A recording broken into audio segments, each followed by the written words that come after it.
Happy New Year and welcome back to the channel. And since this video has been released at 1 minute past midnight on New Year's Day 2025, I thought it would be a good time to look back at my 2024 solar generation. How much did it save me? How much did I get my seg? How much payback did I have? How much did I have to pay for my electricity? And all that sort of thing. So, first of all, on Christmas Day I hit my 1,000 subscribers mark, so I want to say a massive thank you to everybody who subscribed to the channel over the past year. All your support is much appreciated. Also, if you do want to comment below with your own yearly figures, please do. It's always very interesting to read, and I do try to reply to all the comments. And if you want any advice about solar panels, I am not an expert on them, but I'm just talking from my own experience. Oddly enough, I do actually lecture on green energy as well, so I suppose in that sense I am an expert, but I'm not an expert in actually applying them to houses. It's more in the science behind it, but I'm very happy to share my knowledge, which I'm doing in this video. So let's go straight in with some graphs and figures then. So in 2024, my 12Q cell 385 watt panels, which have a peak power output of 4.65 kilowatts, generated a total of 4,442 kilowatt hours. This compares to 2023, which is the only other full year of data I've got, of 4,812. So around 10% down on last year. And that's just because the general weather in Swansea, so that's where I'm based, has been poor throughout the whole year. So just to give you a little bit more information, my panels are perfectly south-facing. We live on Hopper Hill in Swansea, so they are perfectly situated. And I had the panels installed in August of 2022. And the overall cost of those panels, plus a 5 kilowatt hour pure drive battery and the Solace 5 kilowatt inverter, which is hybrid inverter, came to £8,500. And at the end of the video, I'll look at my overall payback on that as well.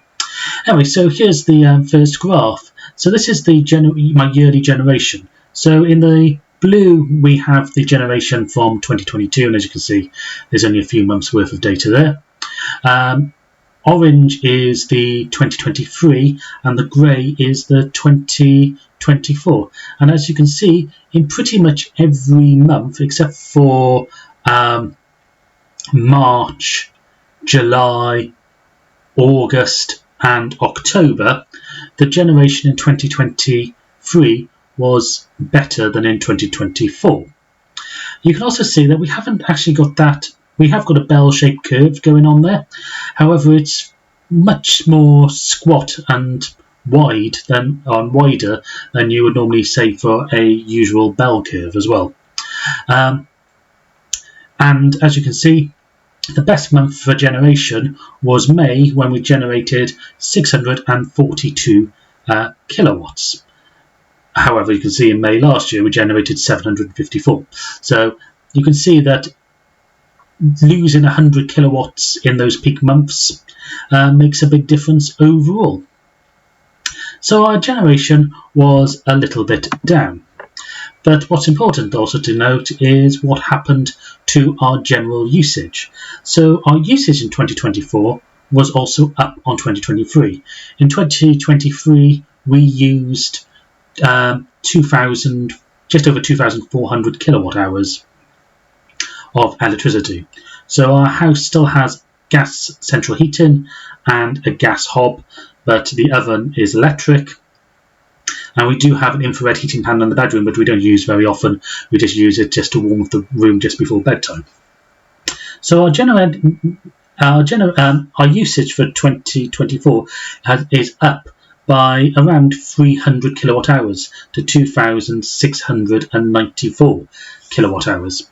And there are some reasons for that, which I'll get into in a moment.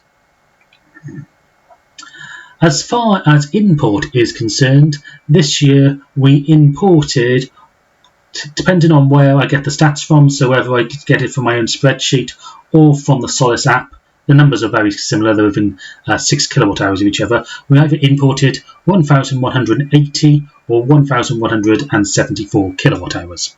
The discrepancy is likely down to rounding errors, where I take the numbers given in the Solace app, but as you know from my reviews of the Solace app, sometimes they don't give enough decimal places, so that's where the discrepancy comes from there. There was also a discrepancy of about 30 kilowatts hours in the generation figure that I gave you as well, and again that's likely just to do with a missing decimal point on every day of the year. So 0.1 of a kilowatt error multiplied over 365 days does give you 36 kilowatt hours difference, so that's likely to be where that came from. So we've used more electricity this year compared to last year. However, because our strategy has changed, so in this video, if you've watched my monthly videos, you'll know I tell you all about what tariff I'm on, and that informs what how much I've saved. Difficult to talk about that in this video because up until April, I was on British Gas paying 19p per kilowatt hour with a seg rate of 15p. In April, I moved to Octopus, and if you want to use my referral code, there's links down below and on the screen. And I moved on to their Octopus Flux tariff, which had different rates for import in the night compared to the day and compared to a peak period in the evening. And there's also a change in the export throughout the day as well. And then from September, I moved on to Intelligent Go, which pays we pay 7p for import during 6 hours during the night. Then there's standard rate throughout the day, and we've got an export tariff of 15p per kilowatt hour from Octopus as well. So these figures make it difficult to give you a full breakdown of all the numbers we've got in this video.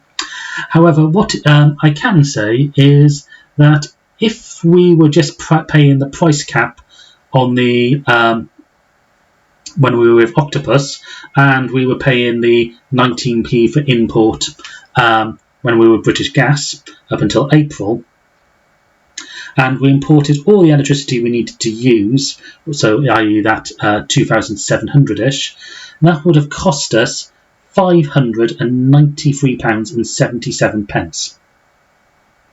However, what we actually paid was just £150.48, which means that our solar panels have saved us a total of £443.30.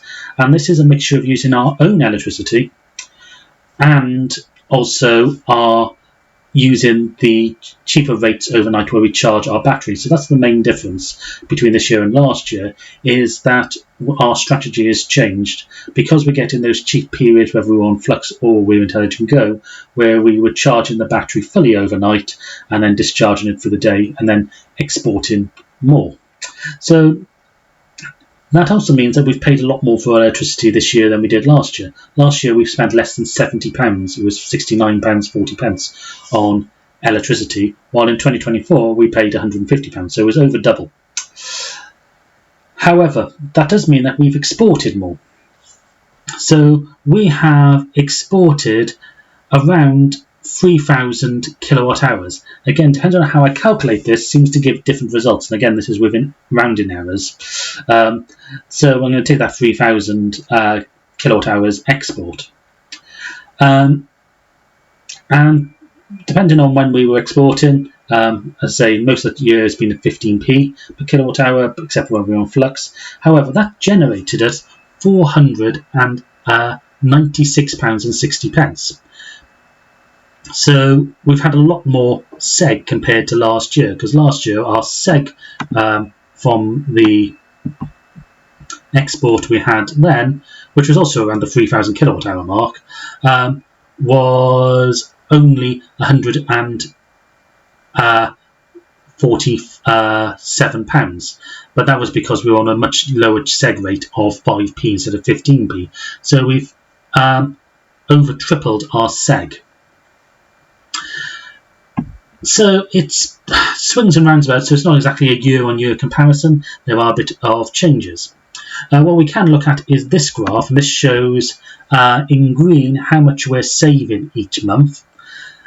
The red is how much we're paying for import, and since being on Intelligent Go, we are paying roughly £15 per month, which is what we would expect. And the blue is how much we are making from SEG each month. So as you expect, in the summer months, we are exporting a lot more, therefore making a lot more money. And in fact, in June, we made nearly £90 just in export alone. And then each month we are saving in the region of about £35. In the winter months, we're actually saving a little bit more just because we import more in those months. So we save more, but we import more, so therefore we pay more. So it's, it swings and roundabouts. But the actual important figure, though, is what we have paid back on our solar panel investment over the entire year. So in 2023, our payback on our solar panels was £537.05. This year, it was £939.90. And this is made up of a mixture of, first of all, we're paying more for the electricity because we'll be paying the price cap compared to when we were on British Gas. When we were with British Gas, we'd fixed a number of years ago before the prices started to rise, so we had a cheap rate. Obviously now the price cap is about 24p, so it's over 25% more than what we were paying back in with British Gas. A lot more of this come down to SEG because we are getting paid a lot more for our SEG. So we've paid back a lot more on our solar panels because we've paid back a total of £939.90. This is right slap bang in my middle of my estimate that I did at the beginning of 2024, where I've said that our solar panels would probably pay back between £920 and £950 in 2024. And that prediction is probably going to be very similar to 2025. However, in 2025 it's going to become more complicated again because we will be having a heat pump installed, initially timetabled in for the 21st of April, but it may be earlier, and then we may be exporting less because we might be running that the heat pump off excess solar during the days in the winter months. However, we will also probably be importing more during the night, as we'll increase our battery storage from 5 kilowatt hours probably up to about 20 kilowatt hours, and then just running the heat pump off those. So on the very coldest days we probably still have to use either excess solar or import at peak rate.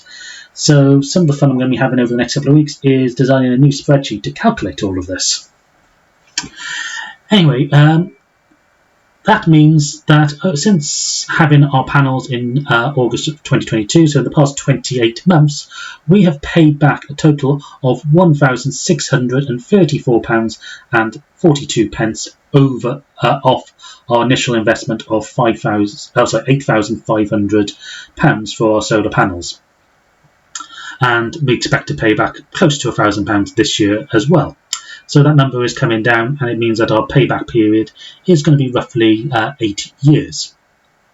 As I say, when we have the heat pump installed, that may play around with it and whether I look at it from two separate systems or combine everything together, or I could do both in the analysis. Anyway, as always, thank you for watching. Please hit the subscribe button, please comment below, and I look forward to seeing you in another video in 2025.